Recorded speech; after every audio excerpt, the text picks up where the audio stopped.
మా నిధి అన్నటువంటి వార్తని హైలైట్ చేశారు. 1500 సాయం కోసం ఆశగా అక్క చెల్లెమ్మల ఎదురుచూపులు. ఎన్నికల నాటికి రాష్ట్రంలో 2,58,615 మంది మహిళా ఓటర్లు. పింఛన్దారులను మినహాయించిన 1,72,00,000 మంది మహిళలు సాయానికి అర్హులే. డబ్బులందుకు ఇప్పటికే జూన్లో 2,588 కోట్లు నష్టపోయిన వైను. పోనీ భవిష్యత్తులోనైనా బకాయిలతో కలిపి చెల్లిస్తారా? ఇంటింటి ఆందోళన. 19 నుంచి 59 ఏళ్ల మహిళలందరికీ ప్రతి నెల ఇస్తామని ఉమ్మడి మేనిఫెస్టోలో కూటమి వాగ్దానం.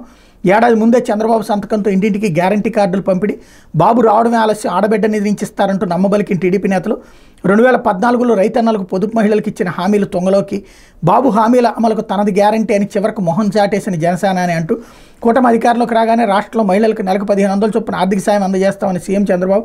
ఇంతవరకు ఆ హామీ అమలు ఊసేత్తకపోవడం, తొలి సంతకాల్లో ఆ ప్రస్తావన లేకపోవడం, ఇప్పటికే జూన్లో సాయం అందక నష్టపోయిన నేపథ్యంలో కనీసం బకాయిలతో కలిపైనా చెల్లిస్తారా అనే ఆందోళన కోట్లాది మంది అక్క చెల్లెమ్మలు వ్యక్తమవుతోంది. 19 నుంచి 59 ఏళ్ల వయసు మహిళలందరికీ ప్రతి నెల 1500 రూపాయలు చొప్పున ఆర్థిక సాయం అందించి ఆదుకుంటామని టీడీపీ జనసేన ఉమ్మడి మేనిఫెస్టో ప్రజాగళంలో హామీ ఇచ్చారు.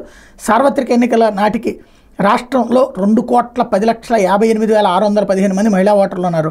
వీళ్లలో వృద్ధాప్య, వితంతు తదితర పింఛన్లు తీసుకున్న దాదాపు 38 లక్షల మంది మహిళలను మినహాయించిన కూటమి మేనిఫెస్టో ప్రకారం 1,72,00,000 మందికి పైగా అక్క చెల్లెమ్మలు 1500 చొప్పున ప్రతి నెల సాయం పొందేందుకు అర్హులని స్పష్టమవుతోంది అన్నట్టు వార్తని హైలైట్ చేశారు.